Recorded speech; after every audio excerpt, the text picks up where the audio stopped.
கூட மேலால் அப்படியே கொஞ்சமாக வெங்காயம், கேரட்டு, மாங்காய் பொடி பொடியாக கட் பண்ணி வச்சுருக்கேன், மாங்காய், கொத்தமல்லி அதையும் அப்படியே தூவி விட்டுட்டு சாப்பிட்டோம்னா சூப்பராக நம்ம தள்ளுவண்டி கடை ஸ்டைலில் அப்படியே ரெடி ஆயிடுச்சு. இதை டேஸ்ட் பண்ணி பார்ப்போம். இப்போ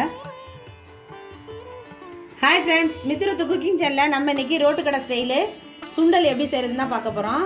வெள்ளை சுண்டல் இந்த மாதிரி நான் ஊற வச்சு 3 விசில் ப்ரெஷர் குக்கர் பண்ணி எடுத்து வச்சுருக்கேன். இதுக்கு தேவையான பொருள் என்னென்னு பார்க்கலாம். சின்ன வெங்காயம் ஒரு 100 கிராம் அளவுக்கு சின்ன வெங்காயம் எடுத்து வச்சுருக்கேன். கூடவே 2 தக்காளி, 3 பச்சை மிளகா, ஒரு 10 பல் பூண்டு, இஞ்சி ஒரு துண்டு, கருவேப்பிலை, கொத்தமல்லி. இது நம்ம மேலே டெக்கரேஷனுக்கு நான் மாங்காய், கேரட்டு, வெங்காயம் இதெல்லாம் ரோட்டு கடையில் போடுவாங்க பார்த்தீங்களா, அந்த மாதிரி இருக்கிறதுக்காண்டி கொஞ்சம் எடுத்து வச்சுருக்கேன். இப்போ ஃபஸ்ட்டு நம்ம எடுத்து வச்சுருக்க வெங்காயம், தக்காளி இதெல்லாம் மிக்சியில் அரைச்சிக்கலாம். இப்போ தக்காளி, எடுத்து வச்சுருக்க வெங்காயம், பச்சை மிளகா, வெள்ளைப்பூடு, இஞ்சி, அது கூடவே 2 கொத்து கருவேப்பிலை, கொஞ்சமாக கொத்தமல்லி தழை போட்டு நல்லா அரைச்சி எடுத்துக்குவோம்.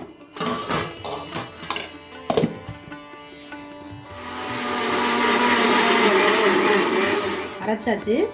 இந்த அளவுக்கு கொஞ்சம் லைட்டாக திப்பியாக அரைச்சாச்சு நம்ம. இப்போ இது ஓரமாக இருக்கட்டும். இது கூடவே தாளிப்புக்கு கொஞ்சமாக லைட்டாக 1 டேபிள் ஸ்பூன் அளவுக்கு சோம்பு, மசாலா பொருள் பார்த்துடலாம்.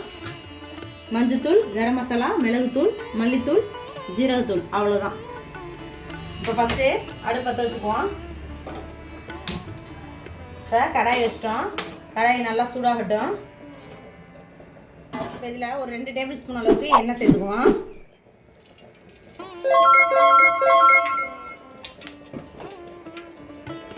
இப்போ ஒரு 1/2 டேபிள் ஸ்பூன் அளவுக்கு சோம்பு சேர்த்துக்குவோம்.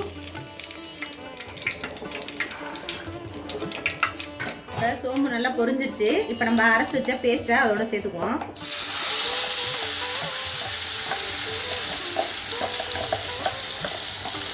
இது எல்லாத்தையுமே நல்லா வதக்கிக்குவோம்.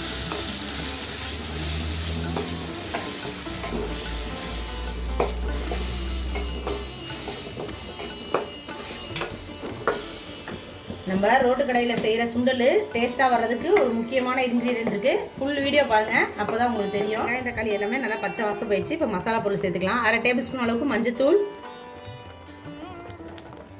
கூடவே 1/2 டேபிள் ஸ்பூன் அளவுக்கு கரம் மசாலா, 1/2 டேபிள் ஸ்பூன் அளவுக்கு மிளகுத்தூள்,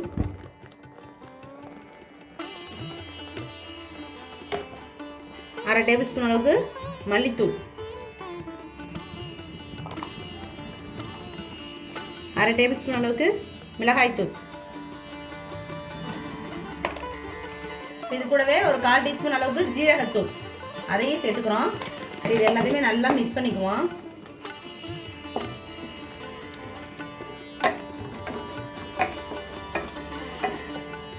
இதோட பச்சை வாசம்லாம் நல்லா போகணும். நம்ம இதில் லைட்டாக தண்ணி ஊற்றி, நம்ம சுண்டல் வெந்த தண்ணியவே ஊற்றி மிக்ஸி ஜாரை லைட்டாக ஒரு அளம்பளம்பி அப்படியே ஊற்றிக்குவோம்.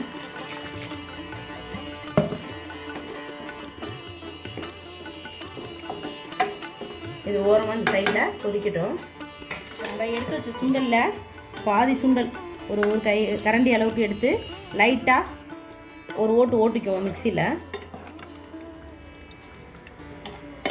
இதை லைட்டாக அரைச்சிக்குவோம். 1-2 நல்லா 1-2 இந்த மாதிரி அரைச்சிட்டோம். இல்லைனா மற்ற இருந்துச்சுன்னா கூட மசிச்சுக்கோங்க. பாருங்கள், நல்லா கொதிச்சு வருது. எண்ணெயெல்லாம் சைடில் பிரிஞ்சு வருது பாருங்கள். நம்ம மசாலோட பச்சை வாசம்னா நல்லா போய் சூப்பராக ரெடி ஆயிடுச்சு. இப்போ இந்த ஸ்டேஜில் நம்ம எடுத்து வேக வச்சு எடுத்து வச்சுருக்க சுண்டலை அதோட சேர்த்துக்குவோம். இப்போ இந்த சுண்டலை அதோட சேர்த்துக்குவோம். சேர்த்துட்டு நல்லா ஒரு கிளறி விட்டுருவோம். ஒரு 2 நிமிஷம் சுண்டலும் நல்லா கொதித்து வற்றி வரட்டும். இப்போ முக்கியமாக போட மறந்துட்டோம், உப்பு போடலை. சுண்டலுக்கு ஏற்கனவே வேக வச்சுருக்கோம் உப்பு. இப்போ இந்த மசாலாவுக்கு தேவையான அளவு உப்பு சேர்த்துக்குவோம். சேர்த்துட்டு நல்லா மிக்ஸ் பண்ணி விட்டுருவோம். இப்போ பாருங்கள், பட்டாணி நல்லா கொதி வருது. அது கூடவே நம்ம 1-2 அரைச்சி வச்சுருக்கோம் பார்த்தீங்களா பாதி மிக்சியில், அதையும் அது கூட சேர்த்துக்குவோம். அந்த கலவையையும் சேர்த்துட்டு எல்லாத்தையும் நல்லா மிக்ஸ் பண்ணிக்குவோம்.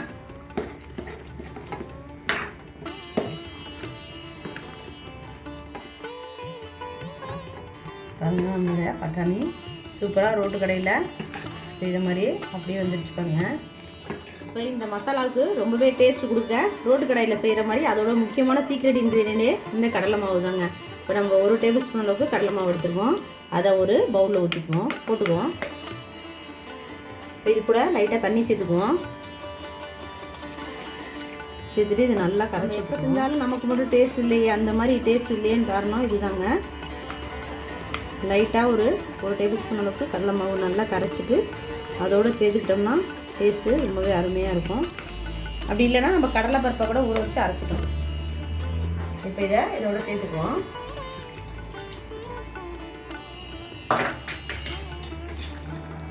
இதை சேர்த்துட்டு நல்லா ஒரு கிளறி விட்டுருவோம்.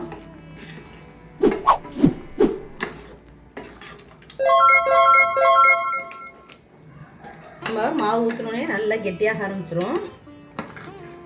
நல்லா ஒரு 2 தடவை கிண்டி விட்டுட்டோம்னா போதும். நம்ம மாவு ஊற்றினா ரொம்ப கொதிக்க வேண்டிய அவசியம் இல்லை.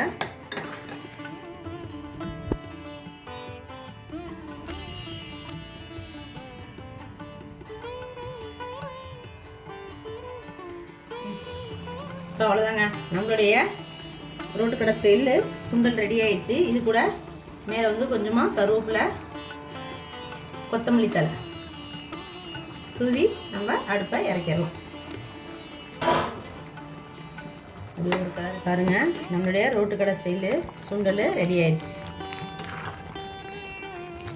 இதை நம்ம சப்பாத்தி, பூரி, நம்ம இட்லி, தோசைக்கெலாம் தொட்டு சாப்பிட்டோம்னா ரொம்பவே காம்பினேஷன் சூப்பராக இருக்கும். அது கூடவே தயிர் சாதம் நம்ம சாதத்துக்குமே ஊற்றி சாப்பிடலாம். அந்தளவுக்கு டேஸ்ட்டு அருமையாக இருக்கும். சாப்பிடும்போது அந்த வெங்காயம், மாங்காய், அதோடைய ஃப்ளேவரு, இதோடைய காரத்தன்மை, அதே மாதிரி மேலே போட்டிருக்கீங்கள கார்ன்ஃப்ளாக்ஸ் வறுத்து அதோடைய கிறிஸ்ப்னஸ்ஸு எல்லாம் பார்க்கும்போது எங்கேயோ இருக்குது. இப்போ நம்மளுடைய மசாலா சுண்டா சாப்பிட்றதுக்கு தயாராகிடுச்சு. இப்போ இதை ஒரு வாழையில வச்சுக்கோங்க பிளேட்டில்.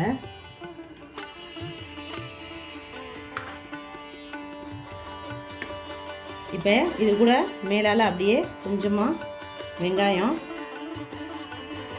கேரட்டு, கூடவே மாங்காய் பொடியாக கட் பண்ணி வச்சுருக்கேன் மாங்காய், கொத்தமல்லி, கூடவே கொஞ்சமாக கார்ன்ஃப்ளெக்ஸ் அதையும் அப்படியே தூவி விட்டுட்டு சாப்பிட்டோம்னா சூப்பராக நம்ம தள்ளுவண்டி கடை ஸ்டைலில் அப்படியே ரெடி ஆகிடுச்சு. இதை டேஸ்ட் பண்ணி பார்ப்போம். இப்போ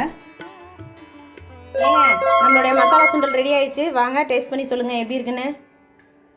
அப்படியா, என்ன செஞ்சுருக்க போகிற பார்ப்போம். உண்மையிலே அந்த ரோட்டு கடையில் சாப்பிட்ற டேஸ்ட்டு வந்து நான் எதிர்பார்க்கலை.